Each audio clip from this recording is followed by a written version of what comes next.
আজকের এই ভিডিওতে আপনাদের সঙ্গে মুগ ডালের খাস্তা কচুরির রেসিপি শেয়ার করব। শীতের বিকেলে গরম গরম এই কচুরি সাথে চাটনি খেতে কিন্তু দুর্দান্ত লাগে। আশা করি রেসিপিটি ভালো লাগবে। চলুন তাহলে ঝটপট দেখে নিন। নমস্কার বন্ধুরা, পিনাজ হেসেলে আপনাদের সবাইকে স্বাগত জানাই। আমার চ্যানেলের ভিডিওগুলি ভালো লাগলে আমার চ্যানেলটি কিন্তু অবশ্যই সাবস্ক্রাইব করবেন। রেসিপি শুরুতেই কচুরির পুরের জন্য মুগ ডাল এখানে আমি জল দিয়ে 1 ঘন্টার সময় ধরে ভিজিয়ে রাখবো। 1 ঘন্টা পর মুগ ডালটা ধুয়ে নিয়ে ভালোভাবে জল ঝরিয়ে নিয়েছি। এখন এই মুগ ডালটা একটা মিক্সির জারে ঢেলে হালকাভাবে একটু গুঁড়ো করে নেব, যাতে মুগ ডালটা ভেঙে যায়। এখন অপর পাশে চুলোয় একটা কড়া বসিয়ে দিয়ে দেব 1 থেকে 2 চামচ পরিমাণ সাদা তেল। তেল গরম হলে তেলের মধ্যে ফোড়ন হিসাবে দিয়ে দেব গোটা জিরে, ভেঙে রাখা ধনে। এখন এই ধনে জিরেটা কয়েক সেকেন্ড একটু তেলের মধ্যে নাড়াচাড়া করে নেব।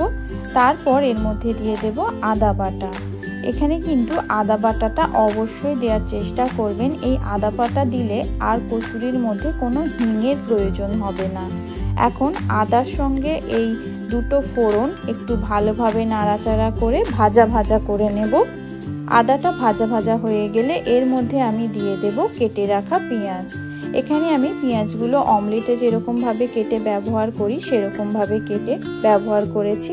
সেই সাথে দিয়ে দিয়েছি অল্প একটু কাঁচা লঙ্কা কুচি। এখন এই পেঁয়াজটাও হালকা আছে একটু নরম হওয়া পর্যন্ত ভেজে নেব। এখানে কিন্তু পেঁয়াজগুলো লাল লাল করে ভাজার কোনো দরকার নেই। পেঁয়াজটা নরম হয়ে গেছে। এখন আমি এর মধ্যে দিয়ে দেব 1 থেকে 2 চামচ পরিমাণ বেসন। এখন বেসন সহযোগে পেঁয়াজটা অনবরত নাড়াচাড়া করে ভাজা করে নেব। যখন বেসনের খুব সুন্দর একটা গন্ধ বের হবে সেই পর্যায়ে এর মধ্যে দিয়ে দেব বেটে রাখা ডালটা সহযোগে এখন হালকা আছে অনবরত মশলার সঙ্গে 4 থেকে 5 মিনিট কষিয়ে নেব। এই কষানোর সময় দিয়ে দেব কিছু শুকনো মশলা, যেমন হলুদ গুঁড়ো, নুন, লঙ্কা গুঁড়ো, স্বাদ অনুযায়ী চিনি, অল্প একটু আমচুর পাউডার। এখন এই সমস্ত শুকনো মশলা ডালের সঙ্গে একেবারে ভালোভাবে মিশিয়ে নেব। এখন এই মশলা সহযোগে আমি ডালটা 4 থেকে 5 মিনিট হালকা আছে অনবরত নাড়াচাড়া করতে থাকবো, যাতে মশলাটা খুব ভালোভাবে তৈরি হয়ে যায়। একটা পর্যায়ে এসে দেখবেন ডালের মধ্যে যে দলা দলা ভাব ছিল সেই দলা ভাবটা কিন্তু আস্তে আস্তে কেটে গেছে। সেই সাথে মশলাটা কিন্তু একেবারে ঝরঝরে হয়ে গেছে।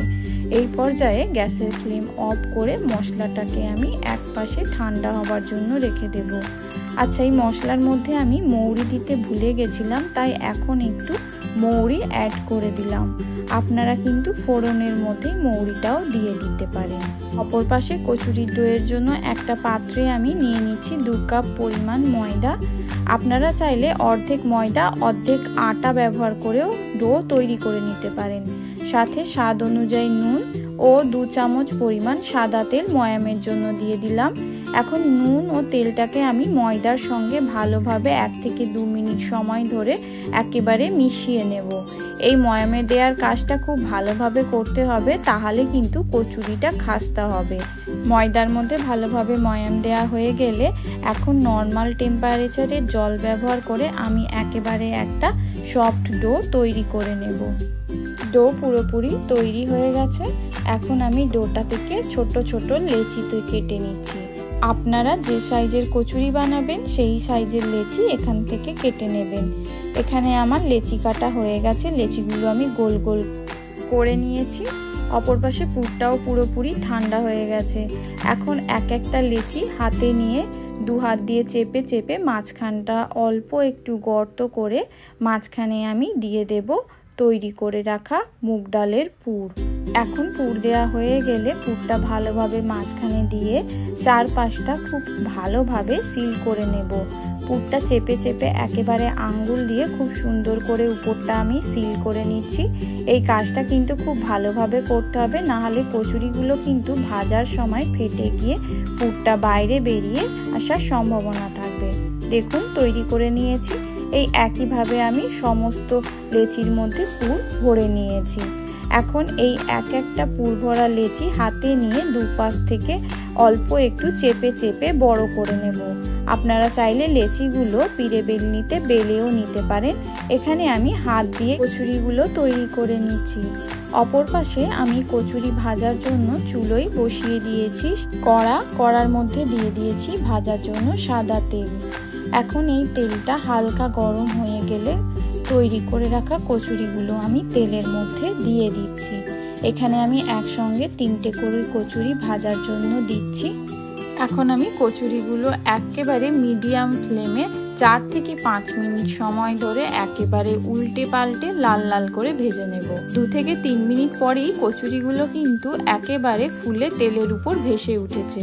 এখন কচুরিগুলো কিন্তু আমি দুপাশ উল্টে পাল্টে একেবারে লাল লাল করে ভেজে নেব।